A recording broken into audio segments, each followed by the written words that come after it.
Folks, today I would like to talk to you the difference between the love that people in general experience or show to their loved ones, including their God, versus or as against the true love, really true love.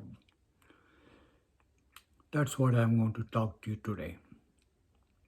I've talked about such things earlier in my videos, but they were all very long, and also some of you probably forgotten, and some of you don't have time to go back and look at that playlist and watch that video. So I'm going to talk about the difference between these two kinds of love in a very short video. Please listen. This will help to find peace and joy that you have been earning for million years. I mean the mankind, the humanity. Let's take some examples. Typically you say, I love my wife, but let's analyze the situation.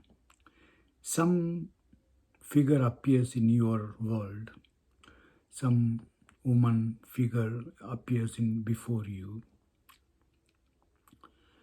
and your mind says, she's my wife. She has taken care of my children, gave me beautiful children, took care of my house. Or if she has been going for work, she works, comes and takes care of the house along with me. And she has been with me for both difficult times and also very pleasant times in my life. So I really love her. If you look at this, all this love that you are showing, you are feeling for your wife is based on such certain thoughts. For example, she is my wife. She has done a lot of good things for me. These are all thoughts. Love is mixed with these thoughts because you don't show the same kind of love to another woman figure. Let's say, for example, your neighbor or your sister or sometimes your own mother. So this love is conditional based on certain thoughts about the figure that your five senses projects in front of you. Let's take, for example, another example, because you may say that, yes, I agree with you, that these are based on some thoughts. So what? I really love her. I feel very happy about it. But the problem is that this is not permanent. This is based on certain conditions. Suppose you have your wife and she has become very old, or suppose she never gave birth to any children. You have been really expecting children from your wife, and there is no children in your family. She is unable to bear children, or she was very beautiful when she was young. Now she is no more beautiful. And another lady in the neighborhood is more attractive. She is of the same age as my wife, but she is very beautiful still. My wife doesn't know how to take care of her body and so on. Then your love changes. Sometimes it changes to even hatred. For example, your mother says, your wife has not fulfilled her duty as a wife, and all she wants is just to enjoy your money, enjoy your company. I brought you up, I gave birth to you. I should be loved more than your wife. And there are situations where some weakness in your wife shows up and your mother points out, and then your mind says, my mother is right, my wife is not worth my love, and then it changes to hatred sometimes. And this is what normally you call as love. First, love is based on certain conditions, certain thoughts, like she's my wife and she has been doing all kinds of good things for me and so on. And then things are not satisfied, the conditions are not satisfied. After some time, the love changes into hate. It's opposite. As we'll see, the true love, there is no opposite to that true love. You may say, well, I love my mother and my children, my wife, true, but I really, really, really love my God. I love Jesus. Really love Ram, Krishna. I love Shiva, Kartikeya, Muruga, Vinayaka, and so on, so on. Again, this is based on a thought. Something appears in front of you as Jesus, some human figure, or Shiva, or Ram that you worship, the figure that you worship, Krishna, and so on. And that is based on the thought that this is Ram, this is Shiva, this is Jesus, my God, my Creator, my Protector, and so on. Again, you can see that this is based on certain conditions.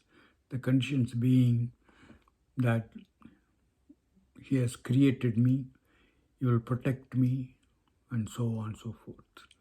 Suppose you have one God and then you have been worshipping for quite some time. Let's say you have been worshipping Vinayaka, and all you have experienced in your life is trouble, suffering, and somebody comes and says, worship Jesus. Jesus really protects you. Suppose you start worshipping Jesus, and then afterwards it so happens that you are very prosperous, all your suffering gets over. Immediately you will change. Your love towards the Hindu god, Ram or whatever, will vanish slowly, and your love for Jesus Christ will increase. You will start loving another form, another figure. You could see here also there are certain conditions which, when satisfied, you love that God. Otherwise, you go to another God. Same thing is true with Christians.